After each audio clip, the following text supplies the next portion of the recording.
Welcome to another episode of Let's Address This with Qasim Rashid. I am so excited for our esteemed guest today. You probably first heard about him around the same time I did when he ran for president, what seems like a lifetime ago. And since then, he's stayed busy doing amazing things, including starting a new company called Mobile, which we'll talk about in just a minute. But let me go ahead and introduce our guest today, Andrew Yang. Thanks for being with us, man. Qasim, thank you so much for having me. It's a pleasure to be with you. I will say, um, it's like such a brutally difficult time. I wake up Yeah. sad a lot of days. But Yeah. it's great to be with you. I mean, like you're a voice of principle and humanity. Well, thank you, man. That feeling is mutual. I think, you are the first modern day public figure, in my view, to popularize UBI, Universal Basic Income. And I love that you did that because there are so many studies on UBI and how critical it is and how important it is and how just valuable it is to establish economic justice. And I think a lot of what you've been doing since then is to kind of continue to fight for just working folks and economic justice. And at a time like right now, when wealth and income inequality is worse than it was even during the Gilded Age, that's an important message. I mean, just talk a bit about that. Why has that resonated so well with you, and why has that kind of been the North Star in all the work you do? Yeah, it was in 2017 after Trump won that I realized that I thought he won because we'd automated away manufacturing jobs in the swing states. And that my friends in Silicon Valley were going to do the same thing to retail jobs and call center jobs, and Hmm. eventually driving jobs via AI. Yeah. And I, uh, I did know that AI was coming. In 2018, 2019, I ran for president saying, "Look, we're going to need universal basic income." Even I am shocked at how fast and furious it has arrived. And so, I don't want to say like, "Oh, I saw all of this coming." Like, I saw a version of it coming for sure, but I am stunned by the enormity, the pace. I wrote a piece this week about um, the death of office jobs, which I do Hmm. think is coming our way. And uh, it's it's it's disheartening to see so many of the things I'd forecast playing out this way, but I became convinced then that universal basic income was going to be necessary and thought, you know what, if I spend several years traveling the country trying to popularize that idea, that's like a great use of my time, regardless of whether I became president or not. And I think most people who know me would know that, it's not like I grew up thinking I was going to be president or anything like that. It was just, let's eradicate poverty. I mean Yeah. that has been the North Star the entire time. And that I don't think Americans realize that under Nixon, no less, we were extraordinarily close to passing universal basic income, but due to some unfortunate disinformation campaigns, it missed passing by just a couple of votes in the House. And I think this is a strong argument to revive that. And I hope that, in the future we are able to revive it. Because when you talk about how to strengthen the economy, how to decrease poverty, how to decrease crime rates, how to increase safety, UBI is kind of at the core of that because it ensures people have the basic necessities they need to survive and thrive and innovate and grow and develop. And it's all the good things. Speaking of innovation, I want to get your article about AI in a minute. But speaking of innovation, I want to talk a little bit about this new company you've started, Noble Mobile, where you're kind of tackling a common expense people have on a monthly basis and figured out a way to make it more affordable and more accessible while cutting down on screen time. And as a parent, that is music to my ears. Can you talk a little bit about Noble Mobile too? Yeah, so I've been incredibly frustrated, Costum, at uh, the way we've left families to struggle. And I was super excited about Mark Cuban's company, Cost Plus Drugs, because it makes generic drugs available um, at a very low markup, 15%, which I think most anyone would say, okay, that's reasonable Yeah. on generic drugs, saving lives, saving people billions of dollars. And so I thought, can we cost plus something else that we all spend money on? And I'm going to have a confession right now. at the time I was exploring this, I was paying Verizon $150 a month, just for myself. So if Crazy. that's, I mean, if that seems crazy to everyone, like Yeah. that was my bill. It was much worse if I left the country. And so I thought, can we get American cell phone bills? And just for the math, the average American spending 83. So Andrew was up here at 150. Average American's 83. Average European is 35. And so that $48 a month might not seem like a lot, but if you multiply it times 12, you get about $600 a year times the 40 or 50 years you're going to be a wireless subscriber, you get to $30,000. And then if you put any interest rate on that and compound it over time, you're looking at an extra spend of, in the aggregate, by the way, the extra spend per year from Americans is 100 billion a year. That's the difference Crazy. between 83 and 35 a month. And that $100 billion, 11 billion is going to Verizon shareholders, 7 billion is going to AT&T shareholders. Billions are going. I mean, obviously, billions are going to marketing. Like you cannot turn on any programming or go to a live sporting event without seeing one of the big wireless banners. So I thought, wow, can we license spectrum from one of the providers and make it available to Americans at a cost plus level, where you essentially sell it wholesale and then you upcharge something quite modest, in the neighborhood of Mark Cuban's 15%.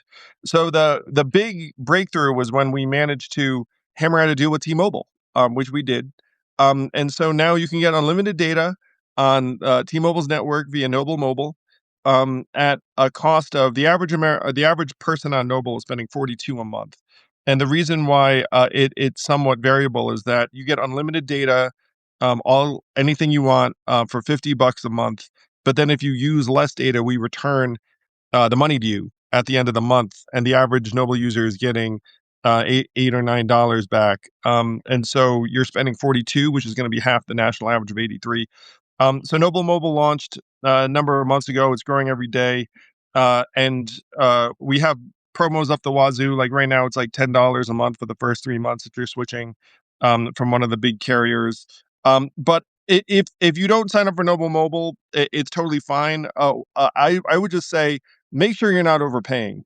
Yeah. Um, like if you're paying 83 and think, oh, that's just what it costs. Like there's actually no economic reason why it needs to cost that Agreed. much.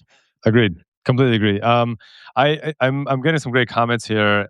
Some about AI, so I want to shift to that a little bit too, Andrew. And Mark makes a really thoughtful comment that I'm retired now, not by choice. AI has taken over my profession of composing music, which it's wild to me.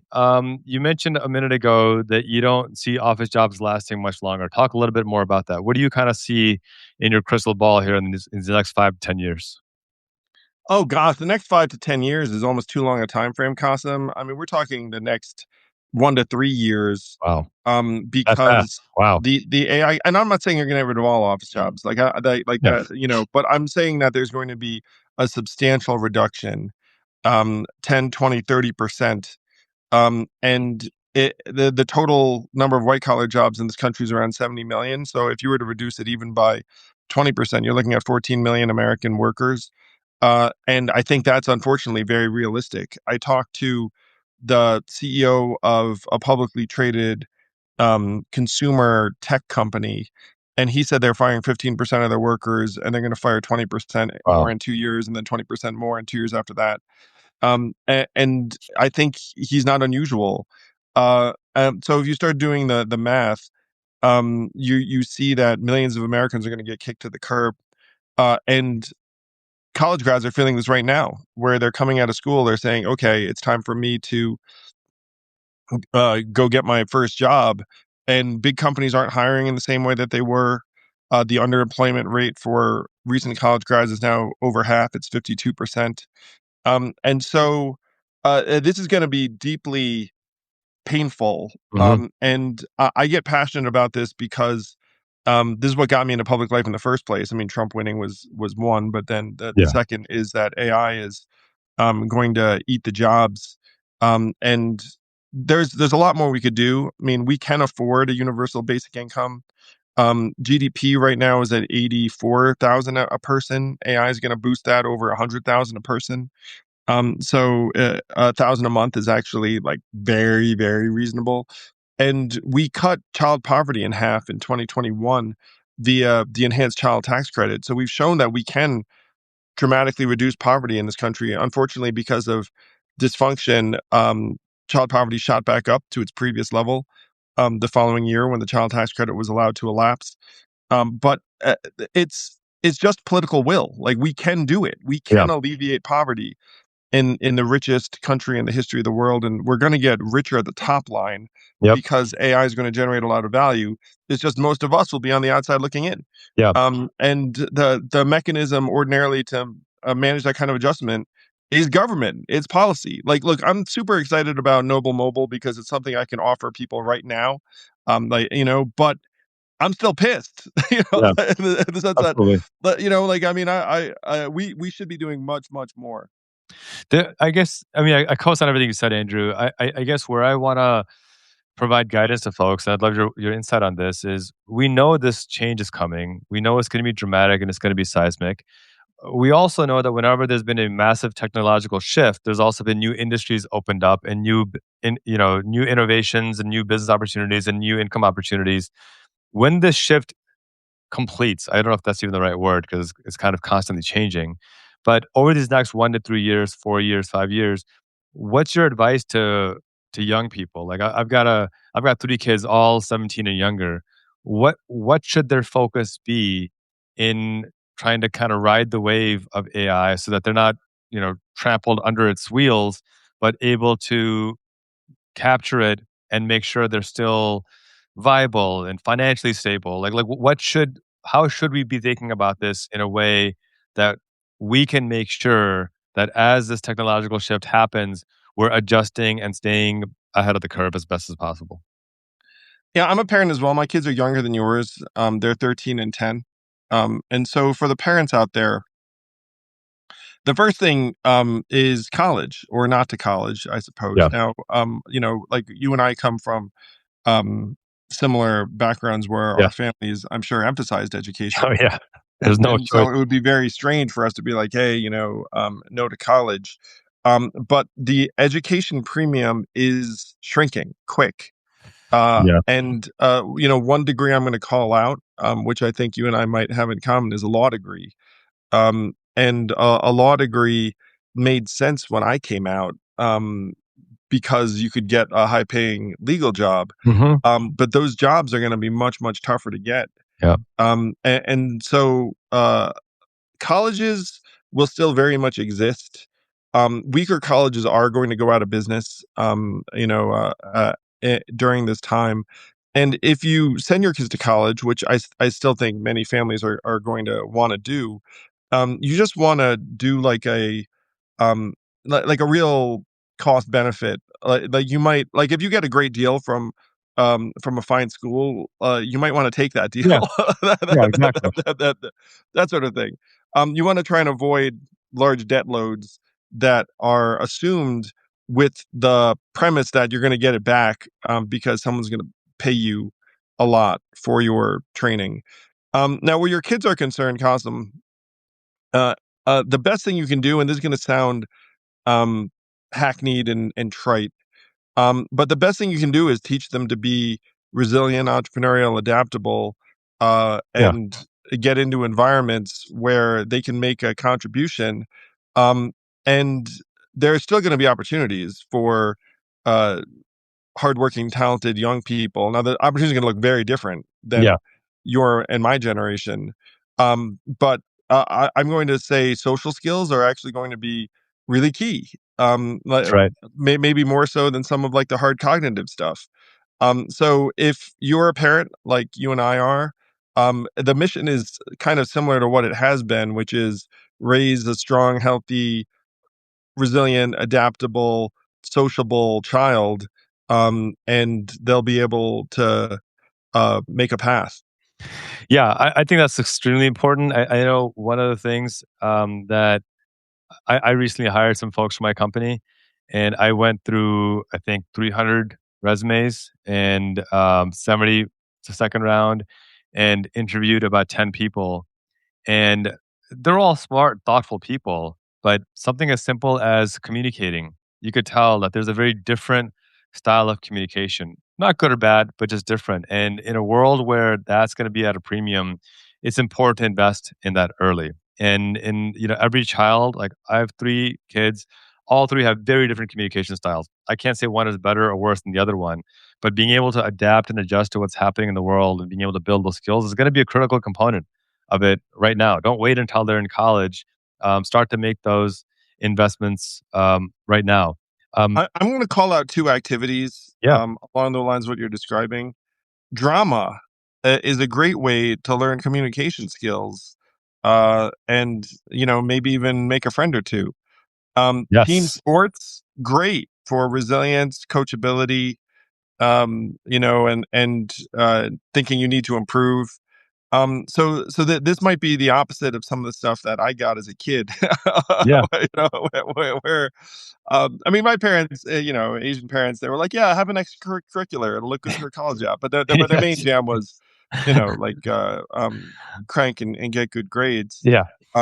Now I think being a little more three dimensional in uh, character development is going to be helpful.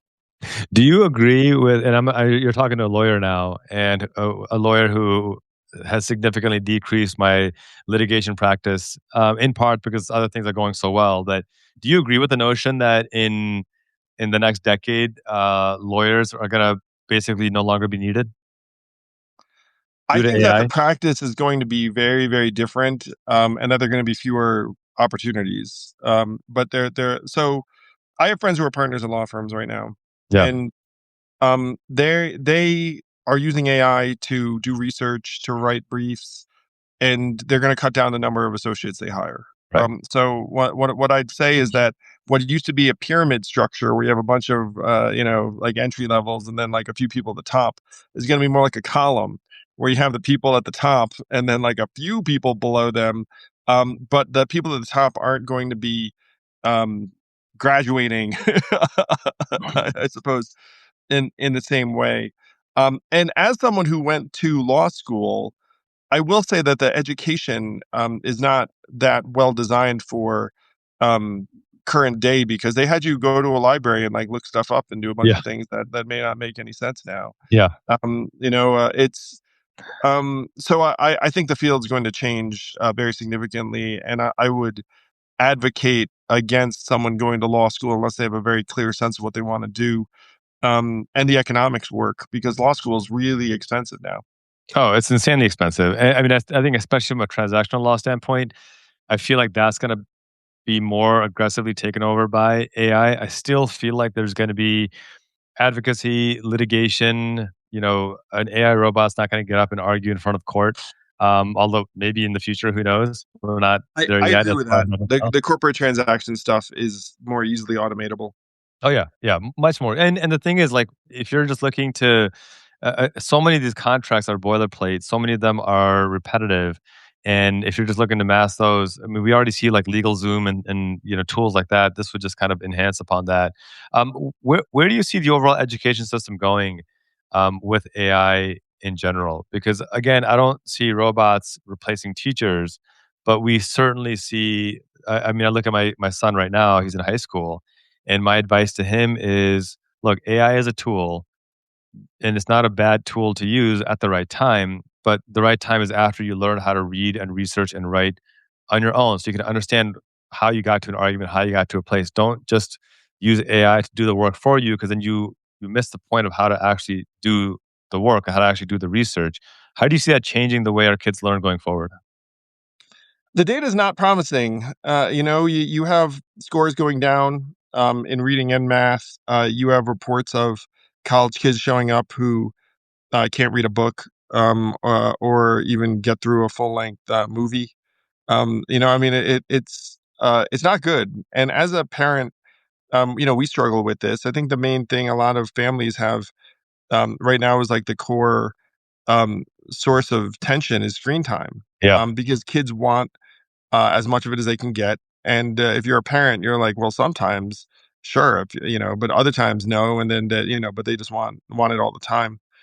Um, and so I wish that education was adapting more quickly, but there's really nothing forcing them to. Like if you're a university, people show up, your professors, you're like, oh man, my kids aren't so good at this sort of thing anymore. It's like, well, some still got to get A's, some still got to get B's. you know, Yeah. you're not gonna flunk the whole class. Like if you did that, then you'd be out of a job. Um, so I think there are going to be new things that do arise in terms of having employers be able to identify some of the communication and interpersonal skills you're talking about, because I think the grades are going to be less important. Um, yeah, cosign. Well said. I want to jump back into the conversation on economic justice. When we talked about Noble Mobile, one of the things you shared was the need to build kind of an ethically sound company. We're seeing so many corporations kind of capitulate to the administration, share data, share private data. And one of the things that really struck me was how important it was for you to build an organization that is protecting people's data, especially in this time.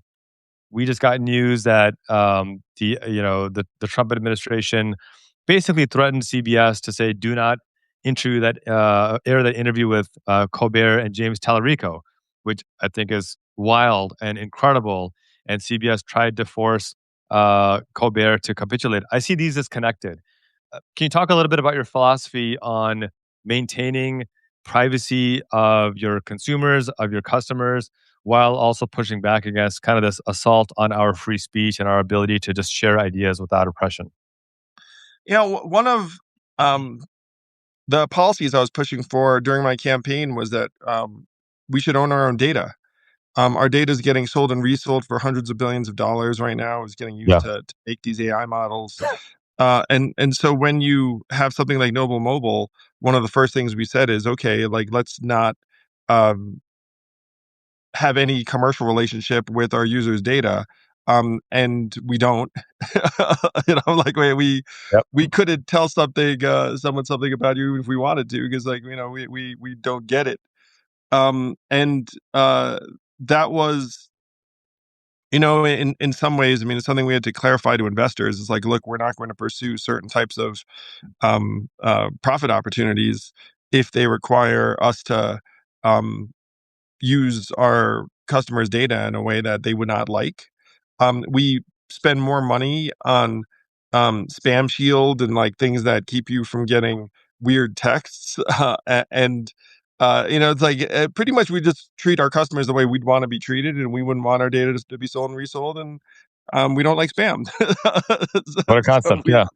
yeah, yeah, and so that's been the principle, but it makes me happy to be able to do that in our, in this industry, because right now our data really is, just getting passed Yeah. around to company after company. And we're seeing this kind of consolidation of media power as well, right? There's this attempt for Nexstar to buy Tegna, which would give one media company control of 80% of local outlets, which violates the FCC's rule on not allowing any one company to control more than 39%. We saw the Trump administration threaten CBS not to tell Colbert, "Do not air this interview with James Tallarico." I still don't quite understand Oh, yeah, what they that thought was rationale didn't make happening. any sense. They were like, "Hey, like, equal time." It's like, if Colbert, Colbert could have been like, "Oh, like, well, we'll, like, have someone else on too." Like, what Right. like, what's the big deal? And it's giving him even more attention as well. To me, this is not sustainable. I mean, I think this is going to blow up really badly. I don't think people are understanding how serious of a situation this actually is for the president of the United States to force a news outlet on what it can and can't air. This is state media to me, Andrew. Like, this is what's frightening about this.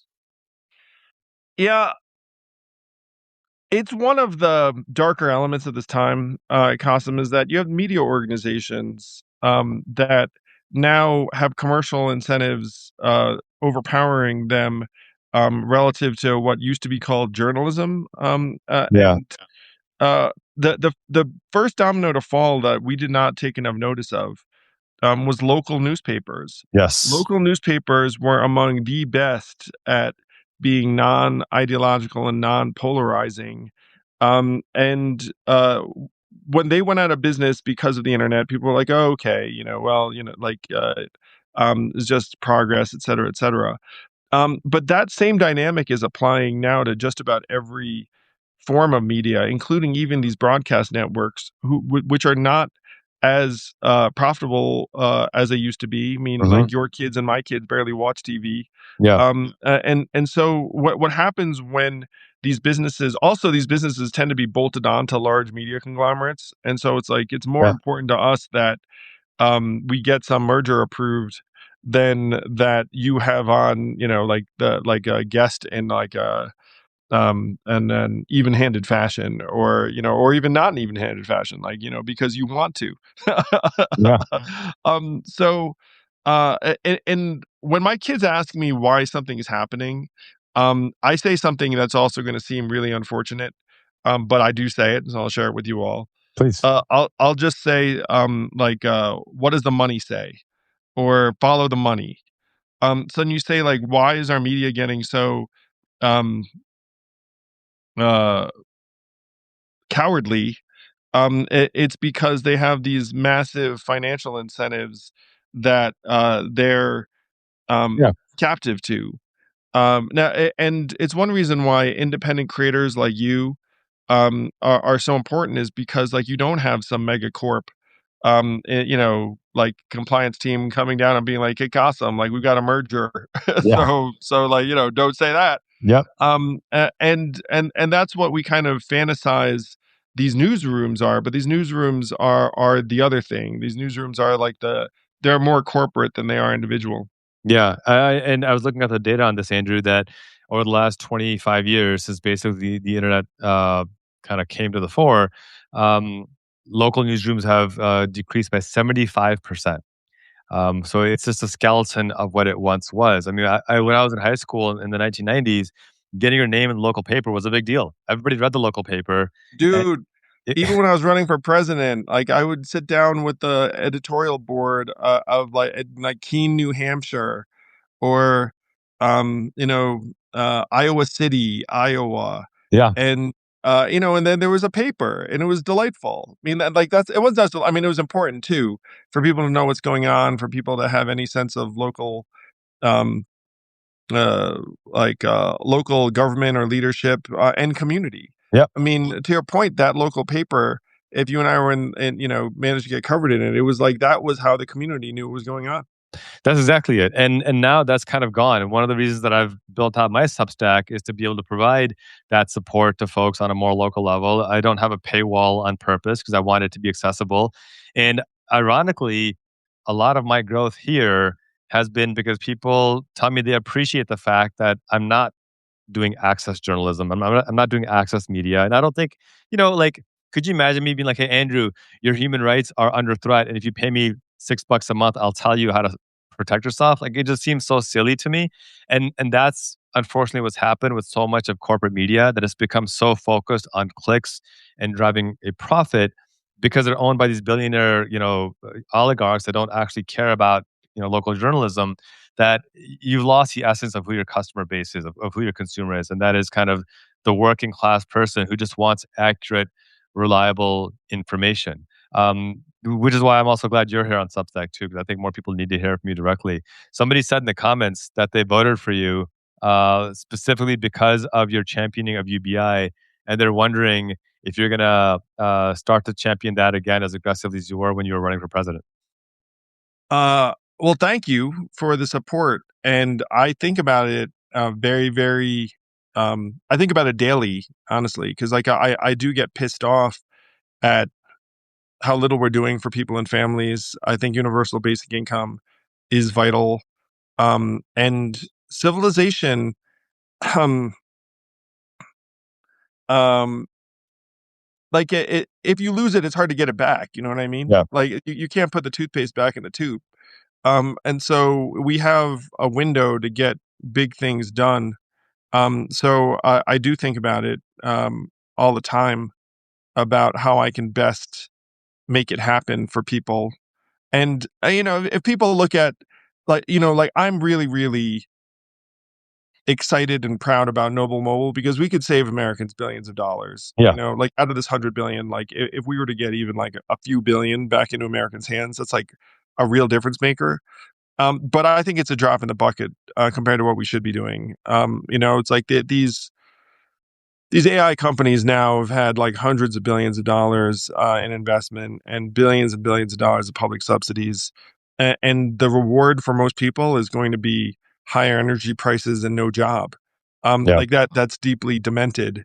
If we were to share the value quickly and broadly, people would at least have a chance. You know, and by the way, I was also going to say, if you had universal basic income, you would 100% have more local newspapers because people would be like, "Hey, it's totally worthwhile for me to you know, have this publication and like That's right. advertise for what's going on." I'm just reading the comments here, Andrew.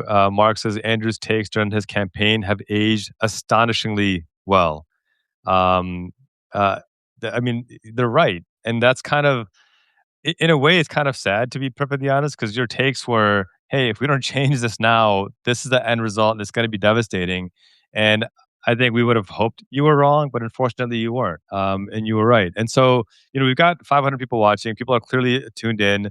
Um, in addition to sign up for Noble Mobile to save a few bucks, what do you want people to be doing more of? What do you think we need to be focused on right now in 2026 to protect our economic security, to protect our sanity, and kind of this world on fire situation that we're in? So this might be somewhat among your crew.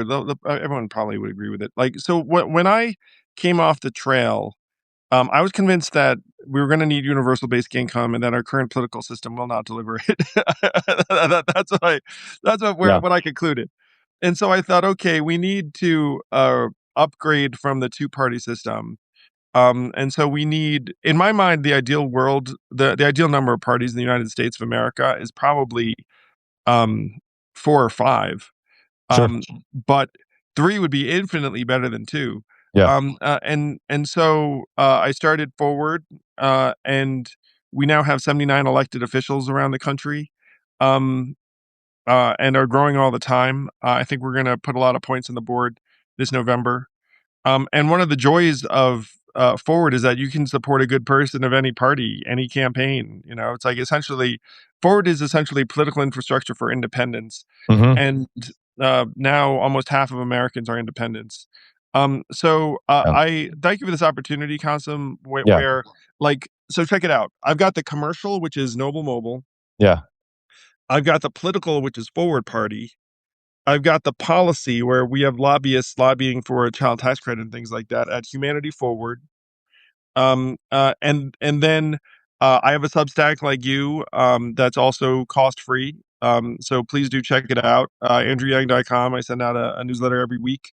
I have a new book out right now called Hey Yang, Where's My $1,000? It's meant to be. I need to send. Have I sent you a copy, Cosm? No, I want it. I want it. We talked about it last Wait, time you we met gotta a couple months just send me ago, your but yeah, address after this. I'll send it I to will. you Yeah, no doubt. as soon as I can.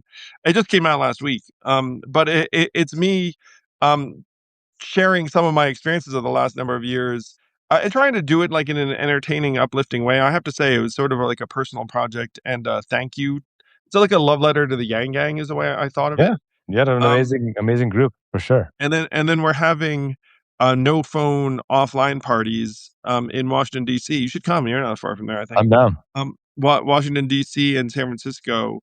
I'm trying to do positive things that people can access at different levels.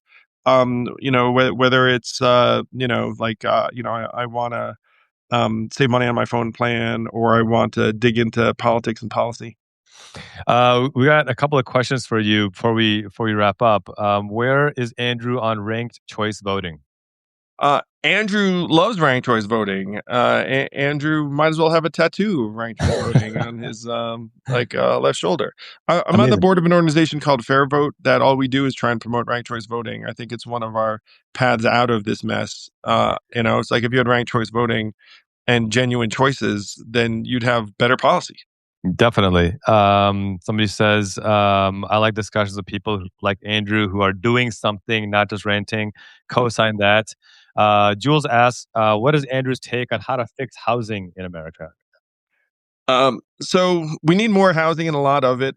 We should be building, building, building. The frustration from the national perspective is that a lot of that stuff is local zoning, and so you kind of have to go community by community. To the extent that there's like a fun commercial solve. I'm on the advisory board of a company called Pad Split, which just lets you rent your like spare bedroom, or lets you rent someone else's spare bedroom. And that's the kind of thing we could do in the here and now to be helpful, but it's build millions of new housing units. One of I'm very sad about everything that's going on, but like one thing that does entertain me is that various like liberal blue areas are being called out for the fact that they don't want to build affordable housing where they Yeah. live because Yeah, it's exactly. like, "Oh, look how liberal, but don't affect my property value." NIMBY, yeah. That stuff, it's like entertaining to me that they're being shamed now. As someone who grew up in an immigrant household, I always just like I mean, the more extended family vibe you have, the better. Couldn't agree more. And so as somebody who grew up in Section 8 housing, I can tell you we definitely need more housing in this country. The questions keep coming in. We got to do this more regularly, Andrew. People love having you on. Um, one person actually, I don't know if you've heard of this new app called Sway. It's a free app where you can Oh set yeah, yeah. yeah, you can set up your voting thing, and people can see who you're voting for, and then register that way. And then people running for office are like, "Oh, this is how many people in this district care about this issue, so let me vote for this issue." So I just put the link in there if you want to sign up. It's a free app. It's a great way to organize. Here's a question that I think people are going to want to hear the answer to. I've gotten a couple of these questions. He says that I love the idea of UBI, but when I talk to people who are economists or know more about economics than I do, they claim that it will spike inflation. What's the response to that? Uh, the answer is that in isolation, they would have a point. And so you would need to do things that um, make it less inflationary. But the things that right now are driving inflation are not money in Americans' hands. Because if you look at the inflation, where is it all? Housing, healthcare, education. And Yeah. it's because those 3 markets are not actually functioning for Yep. a variety of reasons. Yep. And those are the things that are making everyone miserable. Yep. It's not that you have, consumer prices for, clothes and TV and food. I mean, that stuff is driving us crazy. But like that mathematically though, it's much less core.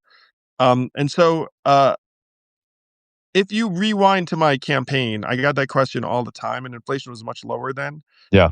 And we had spent so okay, here's like the tough math, and it does make me super sad. We spent 4 trillion during COVID, and if you do the math, 4 trillion is enough so that every American could get. I mean, every American could get, like $12,000. I Yeah. mean, like 4 trillion is a lot. It's a ton. Um, uh, and that money, um, about 17% of it went to us, people, families. The other 83% went to city and state governments, and that was a choice. It's fine. A lot of it went to the financial system itself. A lot Yep. of it went to cruise ship companies and the like, who they're like, oh my gosh, no one wants to go on a cruise because it's COVID. It's like, oh, here's money. Yeah. And you did have, like substantial fraud on Yep. like the business side. Ton.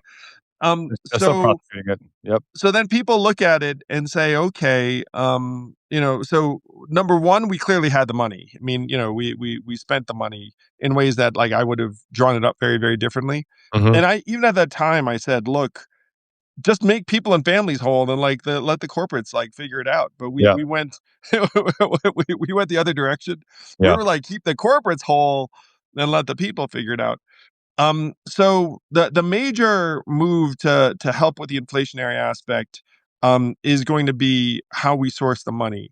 And to me, the logical place to source the money is an AI compute tax, because that's where all the value is going to be flowing up to.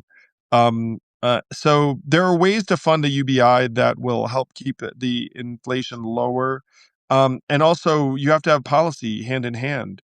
That's Where right. if you want housing costs not to go up, and you implement a UBI, you just need to build more homes. You need to make the healthcare market more functional. You have to try to have different models of education that are somewhat more competitive. So the problems are interrelated, but we can do a UBI in a way that makes people's lives better and does not cause rampant inflation. You're exactly right, and it's the same argument used about, well, we can't raise the minimum wage because it'll cause inflation. Well, inflation is happening anyway, and it's happening aggressively anyway, and we have less and less money. When you give working people money to buy things they need, you're not causing inflation by itself because there's no scarcity of resources right now. It's not like there's just barely enough food and the money people have is buying that beer. There's plenty of food. There's plenty of clothing. There's plenty of everything. People need resources to engage in them. And when you give people more money, and we saw this, for example, a version of this in Massachusetts, where they raised taxes on the super wealthy by 4%, it actually increased the number of millionaires by almost 40% because that tax went back to working people to invest in free school lunches and infrastructure and creating jobs. And then people in small businesses had upward mobility. So it's a longer conversation, but it's definitely true. Last question before you go. Somebody's asking, can Andrew take what he did with Noble Mobile and also start a car insurance company? Oh, wow, that's a great suggestion. I'll check it out. Car insurance probably is too expensive. We cost plus car insurance. Um, yeah, I like it. When I was trying to figure out which of these to tackle, car insurance was not like something we dug into, but maybe I will now. Thank you. Maybe we'll There we call it go. something. Like, I like Noble Mobile kind of rolls off the tongue, like Noble Car Insurance, even like the Noble family. Who the heck knows? We'll Maybe figure we it can, out. yeah, maybe we can just apply Noble to things. I put Andrew's Noble Mobile link in the chat. Check it out. Save yourself a couple of bucks with a reliable, ethical phone service, phone company. Andrew, thanks for the work you're doing, man. I think your focus on economic justice for working people is inspiring. It's powerful. We need more people in the public sphere using their platforms and leverage and resources to really fight for working people. You're doing that, and I appreciate that about you. The final message goes to you before we sign off. Uh, Thank you, Qasim. Support independent creators, support small businesses, support people who are trying to do good things in your community. Try and keep it personal, keep the humanity, because right now there's going to be a lot of energy from the other side. There's going to be a lot of megacorps and AI and robots and like very, very big numbers. So yeah, like if you like a server, give them a big tip. Like that sort of thing will keep it close to home. Amen to that, brother. Thank you, Andrew, for your time, and we'll have to do this again soon. Yeah, I really enjoyed it, Kasim. Definitely. Thank you so much.